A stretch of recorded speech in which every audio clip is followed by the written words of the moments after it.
here live from nowhere. Welcome back to the show. Hope everyone's doing well out there.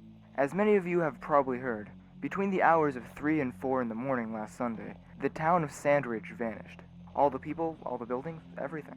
Experts have said that it was most likely the result of an experimental time travel technology that Sandridge scientists have been developing, and that the town will most likely show up somewhere in the next few days. So, if you see a building where there were no buildings before, don't panic, and some people will come around in a few days to take it off your hands. Anyways, the story we've chosen to tell today is called The Messenger. After society collapses, a man gets a job relaying Morse code telegrams between the last two remaining cities. But when he accidentally finds out a terrible secret, he's faced with a moral dilemma. Well, let's get right into it. As always, have a seat, get comfortable, and enjoy the story.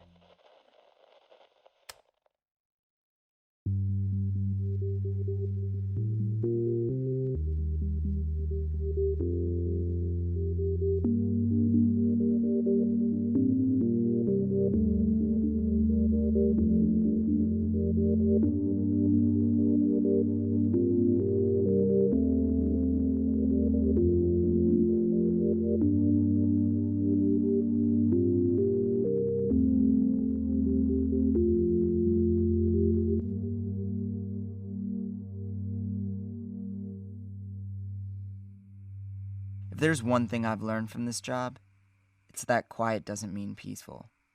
Especially out here. Oh sure, being in the desert gets quiet. Most times it's dead silent. But that doesn't mean you're safe. It just means that whatever's after you is looking to get the drop. So the best you can do is keep quiet, keep listening, and hope that whatever's hunting you gets taken out by something bigger first. Mid-afternoon, the silence is broken by a loud ringing sound. The light on the left side of the room starts blinking red. Quickly, I jump from where I'm sitting and head over to the desk just in time to hear the beeping come from my headset.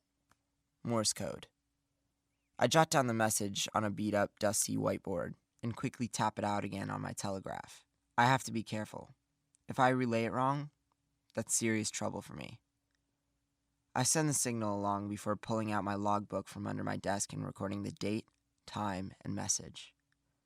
Not long after, another alarm goes off, and a red light on the right side of the room starts blinking. I re-grab my whiteboard and again relay the signal, sending it to the other way, before marking it quickly in my logbook. In the old days, they'd be able to do this instantly. From what I've heard, they would bounce messages off something in space. But communications have been a lot more difficult since the Great Collapse. The technology's not as good mainly, so they've got to communicate through wires instead. The settlement where I live is split into two cities, the eastern and western villages. Unfortunately, they're separated by a mile-long stretch of desert, and the wires just don't stretch that far. So they each took their longest wire and met each other about halfway in between. And they've got a small outpost out there where some poor Joe has to send the messages through. That's me. Yeah, the job's lonely. And yes, it's dangerous being exposed out here. But I'm more than happy to do it. Frankly, anything's better than being out in that desert alone. Ever since the Great Collapse, the world's been in a bad way. Everyone's pretty much out for themselves. Try to survive. Try to mind your own business. And chances are that whatever food and shelter you manage to scrounge up will be taken by raiders and bandits. When I was younger, I wandered the desert for years trying to get my feet on stable ground. And I got beat up and chewed up and spat out more times than I can count. But it's not like that in the settlement. When I arrived at the eastern village, still bloodied from the encounter with raiders a few days before, they didn't threaten me or rob me or beat me near to death. They took me in, and for the first time I was given the chance to make a permanent life for myself. I was given the chance to find peace. Or at least quiet. They saved me. So I'm more than happy to help the place out by sitting in a shack and making sure the messages go through. The sun sets outside and eventually the messages stop. I put down the headset and walk across the room and grab a steel baseball bat before unlocking the door and venturing outside. Quickly, I walk the perimeter of the outpost, checking for danger before scurrying back inside and starting dinner. At dinner, I read an article from an old newspaper about some folks outside the settlement. According to the article, an alliance of travelers and nomads have spent the last few years developing what they call the Edenwood Package. It's supposed to be this enormous stash of old, valuable resources. It has the usual assortment of valuable supplies: oil, steel, fresh water, but it also has medicine, old textbooks, and rare plant seeds. Stuff real hard to come by these days. It's pretty incredible, actually. A lot of these resources haven't been seen since the Great Collapse, but that's what makes it so important. Not only are they valuable for survival, but if you use them properly, you could rebuild society itself. The article says, when it's completed, it'll be given to a group of nomads who will search the world looking for the right place to use it. They'll be marked by a special symbol, a red leaf, to make sure that other travelers who know of them can recognize them and help them on their way. Hey, maybe they'll show up here one day. If anyone could help out humanity's last hope, it'd be the settlement. After dinner, I get into bed but have trouble falling asleep. I keep being woken up by sounds of gunfire in the far distance. It isn't strange to hear that kind of stuff out here, but it usually doesn't keep me up. I sigh as I turn around, flip my pillow over, and go back to sleep. I wake up to the sound of an alarm as the red light on the left starts blinking. Groggily, I pull myself out of bed and over to the desk just in time for the day to begin. Most of the messages that come through aren't special, just basic military orders. The eastern and western villages both have their own armies, and both patrol the same patch of dried-out desert. So naturally, they need a lot of communication to make sure they're both on the same page. Lately, though, there's been a lot more military activity than usual. It's not surprising. The settlement's been facing a threat. It started a few days ago, when the eastern and western villages caught wind of a group of invaders traveling through our territory. Naturally, we sent out some guys to get rid of them, but it turned out the invaders were surprisingly well armed. Enough to keep us off them, at least. They've been slowly making their way deeper into our land, unscathed by anything we're doing, which means that both sides of the settlement are going berserk. It also means I have my work cut out for me. I get to work relaying the messages across the settlement. However, I start to worry about what I'm hearing. Our attacks have been failing, and the generals are starting to use messier weapons.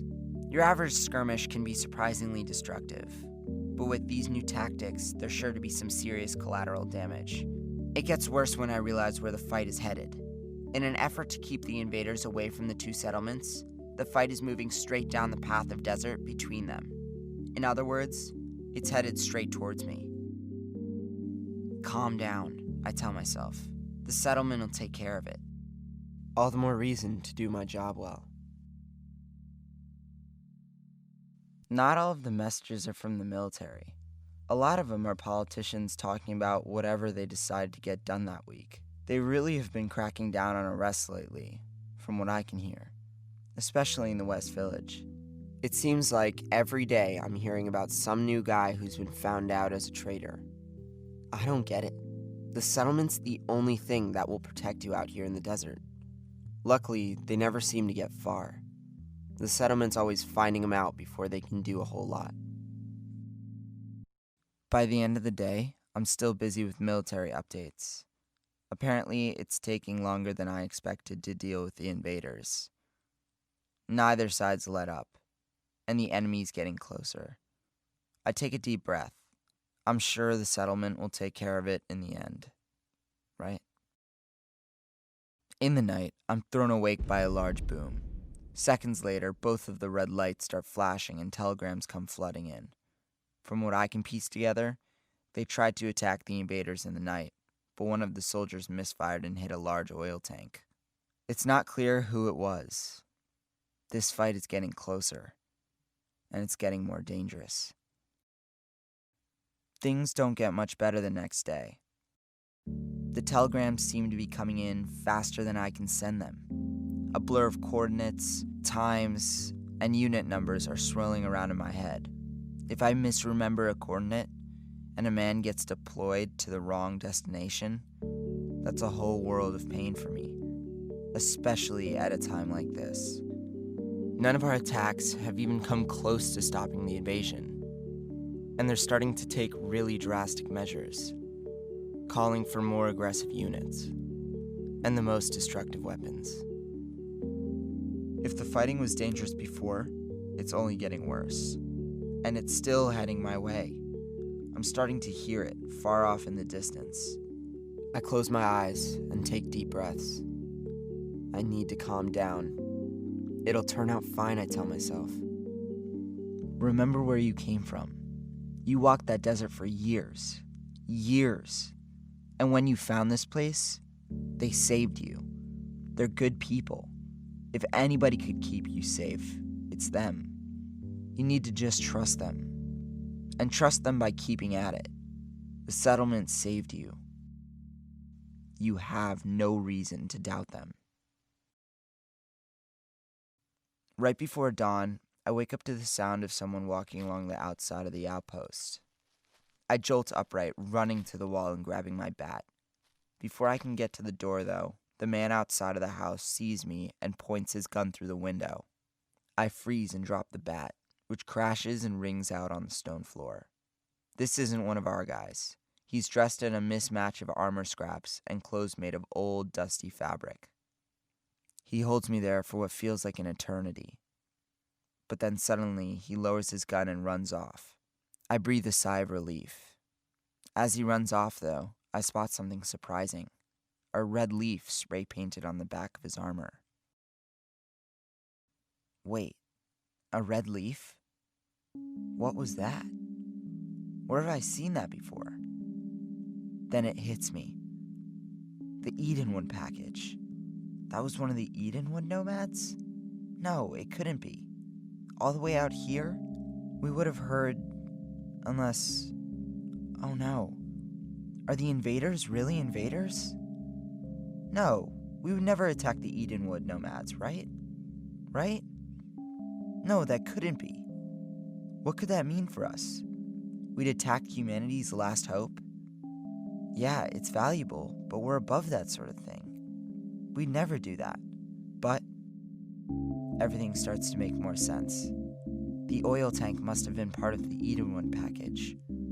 Their weapons must have been too. That's how they managed to fight us off so long.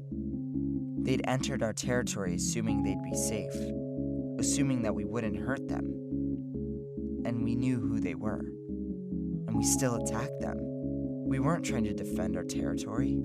The generals, they knew. They were trying to steal the Edenwood package.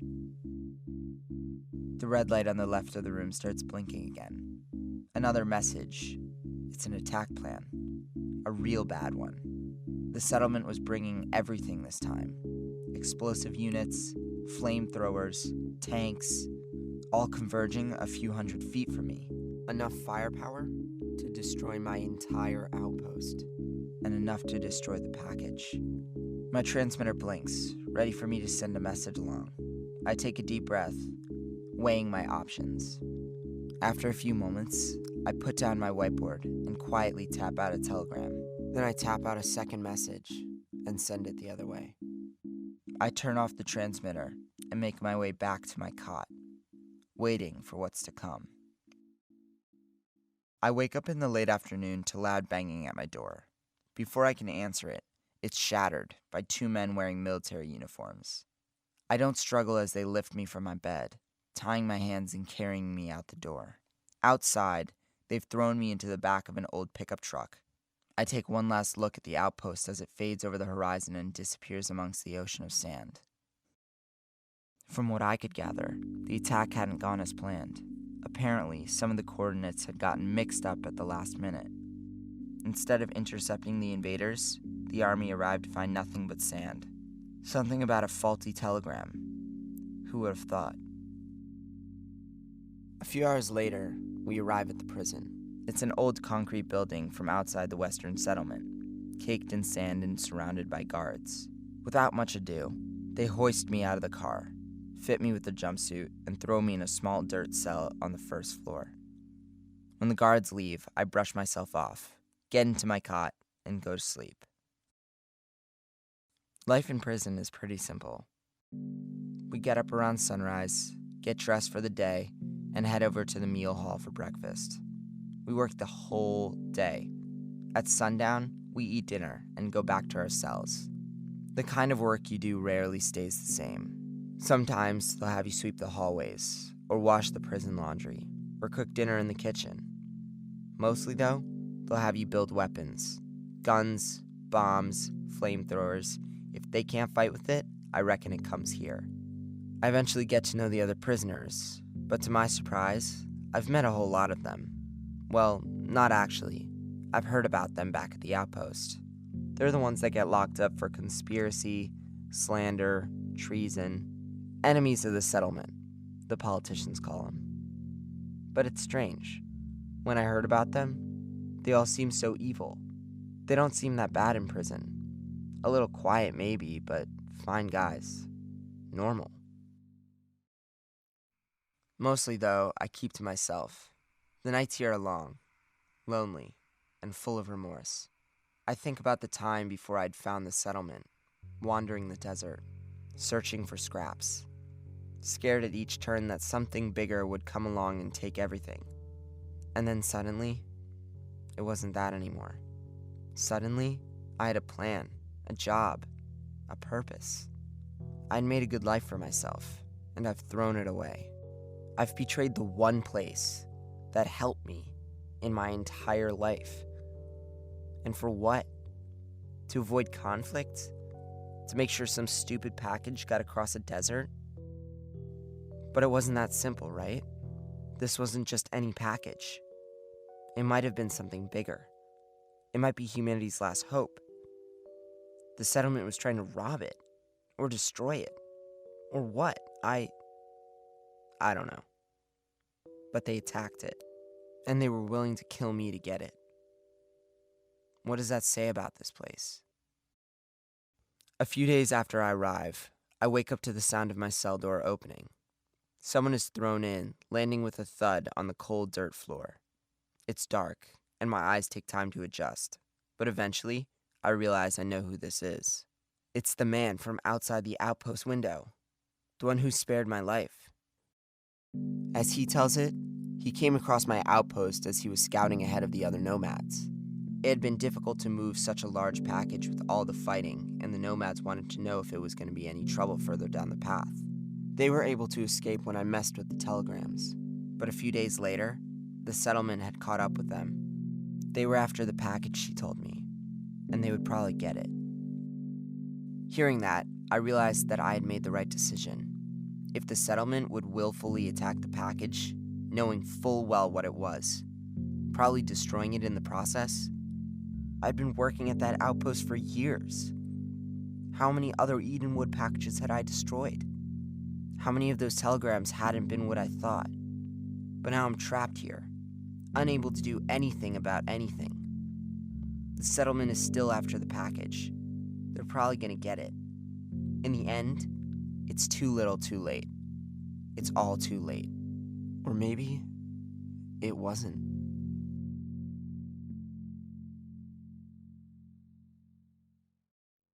Six months later, I walk into the workshop and plop down next to a thin, grease-covered man, tinkering quietly on something. We sit quietly for a moment, and he looks around the room for guards. When he sees the coast is clear, he discreetly passes me some parts and a folded message. I say nothing and keep working, putting the items under my leg. A few minutes later, I get up and head for the bathroom. When I get there, I head for the furthest stall and lock the door. Immediately, I place the parts on the floor. A foot emerges from under the wall, sliding the parts towards it and into the next stall.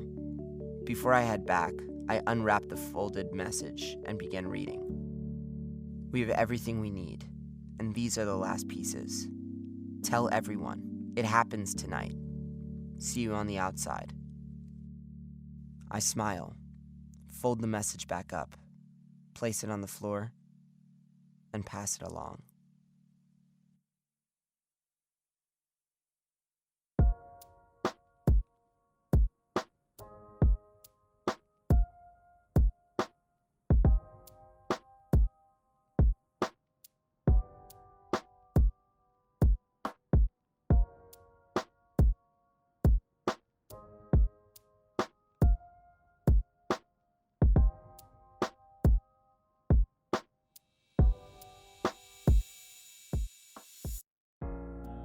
Hi everyone. Hope you enjoyed this episode. We're the Live from Nowhere podcast, bringing you original stories every other week.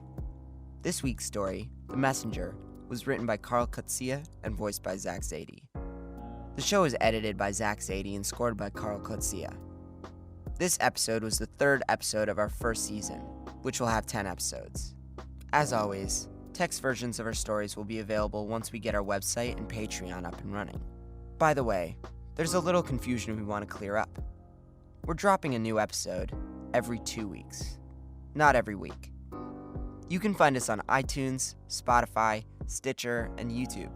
If you enjoy our stories, you can follow us on Instagram, Twitter, and Facebook for all the latest updates. We'll see you next time.